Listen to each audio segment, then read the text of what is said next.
हरे कृष्णा। तो आ गया है राधा अष्टमी का व्रत। राधा अष्टमी यानी कि श्रीमती राधा रानी का प्राकट्य दिवस।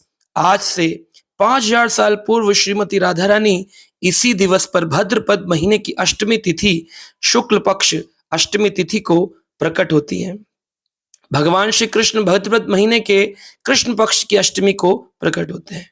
दोनों ही अष्टमी तिथि को लेकर के इस धराधाम पर प्रकट होते हैं अपनी लीलाओं को संपूर्ण करने के लिए, ताकि हम भक्त श्रवण करके अध्ययन करके रस आस्वादन करें। वृंदावन के पास, महावन के पास एक गांव है जिसका नाम है रावल ग्राम। रावल ग्राम में ही श्रीमती राधा रानी का प्राकट्य होता है। आज भी वहां पर वह कुंड विराजमान है जहां पर वृषभानु महाराज को एक कुंड के अंदर जल में तैरती हुई सहस्त्र पंखड़ियों वाली एक कमल दल के ऊपर सहस्त्र सूर्यों का तेज प्रकट करती हुई एक सुंदर बालिका प्राप्त हुई और उनको वह अपनी संतान बनाकर ले आए। आज भी वहां पर एक लड्डू लाली यानी एक लाली जो कि घुटनों के बल चलती है, हाथ में लड्डू ले उनके रूप का दर्शन होता है। हम देख सकते हैं कि राधा रानी और कृष्ण यह लीलाएं करने के लिए इस धराधाम पर प्रकट होते हैं। अन्यथा गौर गोविंद अर्चन स्मरण पद्धति के अनुसार किशोर और किशोरी की अवस्था सदा ही नित्य रहती है। 15 वर्ष 9 महीने 7.5 दिन के कृष्ण हमेशा रहते, कभी एक क्षण के लिए भी घटते नहीं है न बढ़ते हैं। और किशोरी राधा रानी 14 वर्ष 2 महीने और 15 दिन की रहती हैं, न कभी बढ़ती है न घटती है। ये उनकी नित्य स्वरूप है, नित्य लीला है। लेकिन वह बाल स्वरूप धारण करते हैं ताकि हम उन लीलाओं को अध्ययन कर पढ़ अपनी भक्ति की तीव्रता को बढ़ा सकें। तो ये बहुत ही अद्भुत दिवस है राधा अष्टमी का। कहते हैं इस व्रत को करने से 1 लाख एकादशियों का फल व्यक्ति को प्राप्त होता है। तो अवश्य ही इस व्रत को करना चाहिए। कैसे इस व्रत को करें इस बारे में भी संशय रहता है। भगवान श्री कृष्ण पूर्ण शक्तिमान है और राधा रानी उनकी पूर्ण शक्ति है।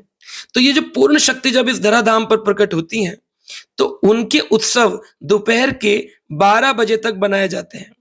और जब शक्तिमान प्रकट होते हैं कृष्ण तो उनके उत्सव रात्रि काल में 12 बजे के बाद अभिषेक के बाद बनाया जाता है। तो इस प्रकार से इन दोनों की प्रकट 12 बजे है, लेकिन कृष्ण का कृष्ण पक्ष के रात्रि 12 बजे, राधा रानी का शुक्ल पक्ष के दोपहर के 12 बजे। अब दोनों को परिधान कौन से पसंद है? कृष्ण को पसंद है राधा रानी के पीत रंग, इसलिए वह पीतांबर पहनते हैं, और राधा रानी को पसंद है कृष्ण का श्याम वर्ण, इसलिए वह नीले रंग के नीलांबरधारी बनकर नीले वस्त्र पहनती हैं। तो ये अद्भुत भगवान का रूप रंग है। कहते हैं अगर आप कृष्ण को प्रसन्न करना चाहें तो अष्टमी तिथि जन्माष्टमी में आपको राधा कृपा कटाक्ष पढ़ना चाहिए। ज्यादातर लोग उल्टा करते हैं, और राधा अष्टमी पर आपको कृष्ण कृपा कटाक्ष पढ़ना चाहिए। लेकिन लोग करते हैं जन्माष्टमी में कृष्ण कृपा कटाक्ष और राधाष्टमी पर राधा कृपा कटाक्ष। लेकिन हमें राधा रानी को अगर प्रसन्न करना है तो कृष्ण कृपा कटाक्ष पढ़ने से राधा रानी प्रसन्न होती है, और कृष्ण को प्रसन्न करना है तो राधा कृपा कटाक्ष सुनाने से कृष्ण प्रसन्न होते हैं। ये रसिक भक्तों की बात है, रसिक संतों का भाव है। ऐसा भाव रखना चाहिए भक्तों को अपने हृदय के अंदर। इस दिन 12 बजे तक आप हो सके तो निर्जल रहें, हो सकता है तो जल लेके रहें, हो सकता है तो आप फ्रूट्स लेकर के रहें, लेकिन व्रत को पूरा पारण करें। आप इस व्रत को तोड़े नहीं। और दोपहर के 12 बजे के बाद राधा रानी के विभिन्न प्रसाद का भोग आप उनको लगा सकते हैं जो जो उनको पसंद है। तो क्या क्या पसंद है आइए श्रवण करते हैं। राधा रानी को विशेष रूप से पसंद है अरबी की सब्जी, सूखी अरबी बना सकते हैं, पूड़ी बना सकते हैं, मटर की कचौड़ी बना सकते हैं, चमचम बना सकते हैं, गुलाब जामुन बना सकते हैं। राधा रानी को विशेष पसंद है मलाई के बने हुए लड्डू, जो कि बरसाना धाम में और रावल धाम में श्रीमती राधा रानी को भोग लगाए जाते हैं।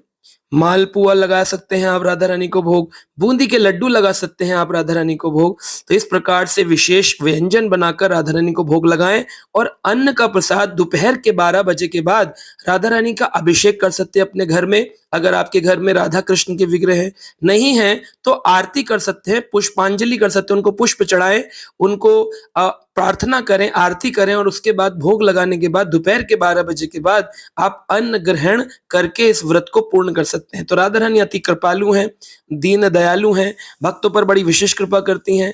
कृष्ण की ओर जाने के लिए राधा रानी रिकमेंडेशन लगाती हैं कि इस व्यक्ति को अवश्य कृष्ण आप अंगीकार करिए। तो राधा रानी आदि गुरु भी हैं, वह शिक्षा देती हैं कृष्ण की सेवा किस प्रकार करी जाए। तो ऐसी राधा रानी को प्रसन्न करने के लिए भक्त लोग कभी कभी गीत गाते हैं और उनके नामों से उनको प्रसन्न करते हैं।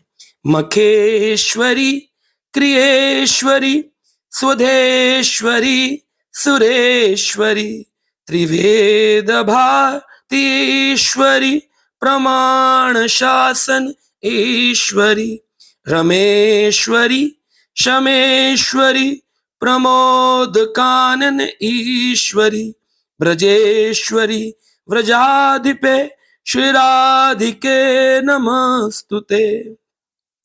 तो इस प्रकार से आप यह राधा कृपा कटाक्ष का यह पद भी पढ़ सकते हैं। परंतु राधा रानी को प्रसन्न होता है कृष्ण कृपा कटाक्ष, तो उसके भी कुछ पद आप गा सकते हैं। कृष्ण कीर्तन, हरे कृष्ण कृष्ण कृष्ण हरे हरे, हरे राम राम राम हरे हरे, इसका भी पालन कर सकते हैं। तो कई बार लोग पूछते हैं कि अष्टमी तिथि कौन से समय से प्रारंभ होती है। तो सुबह जब सूर्य उदय होता है, विशेषकर इस्कॉन मंदिरों में, गौड़ीय वैष्णविज्म में 4:30 बजे मंगल आरती से व्रत प्रारंभ होता है। उसके बाद आपको जल और अन्न नहीं लेना होता। उससे पहले रात्रि में आप भोजन कर सकते हैं, आप जल पी सकते हैं, लेकिन सुबह 4:30 बजे मंगल आरती या फिर सूर्योदय के बाद ये व्रत प्रारंभ होता है और दोपहर के 12 बजे तक ये पूर्ण हो जाता है। और उसके बाद फिर आप भगवान की आरती, हरे कृष्ण महामंत्र की अधिक संख्या का जप करिए। राधा रानी के तत्व के बारे में आप हरि कथा का श्रवण सुबह 8 बजे कर सकते हैं। राधा रानी के बारे में आप विशेष रूप से चैतन्य चरितामृत ग्रंथ से पढ़ सकते हैं। नहीं तो जब आप हरि कथा सुनेंगे तो उनके तत्व की अधिक जानकारी आपको मिलेगी, जिसे आप सुबह 8 बजे श्रवण कर सकते हैं। और उसके बाद फिर इस प्रकार से आप अपने व्रत को बना सकते हैं।